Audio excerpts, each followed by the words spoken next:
আর তার সাথে আমরা অল্প একটু দূরত্বে একটা নতুন কূপ তৈরি করছি। ওদের এত খুশি থেকে আমার ভালো লাগছে। চলো আরো স্কুল তৈরি করা যাক। আর এটা বহু মানুষের জীবন পরিবর্তন করার প্রথম ধাপ বলা যায়। এখন আগের স্কুলটার মতো এই স্কুলটাকে ভেঙে ফেলার কোনো প্রয়োজন নেই। ও হ্যাঁ, আমি ওটাকে ধরছি, দাও। হ্যাঁ, তাই এখন আমরা এটাকে নতুন করে সাজাবো। এটা সত্যি ভাবতে অবাক লাগে যে 250 বেশি বাচ্চা এই অবস্থায় স্কুলে আসতো। তাই আমরা সবটুকু দিয়ে চেষ্টা করব। প্রথমেই আমরা দেয়াল রং করা দিয়ে শুরু করব। ও এবার বুঝেছি, তুমি ছোট জায়গাটা আমার জন্য বাঁচিয়ে রেখেছিলে। হ্যাঁ, কিন্তু তুমি এরকম কেন ভাবছো? আমি আমার কাজটা বুঝতে পেরেছি। নতুন সিলিং, নতুন দেয়াল, নতুন মেঝে, একদম নতুনের মতো।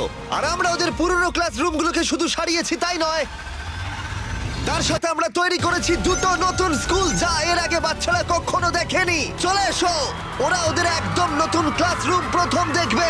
যাও গিয়ে দেখো। ও মাই গড, এরা কতটা এক্সাইটেড দেখো। দেখো, আমি মিথ্যে কথা বলিনি।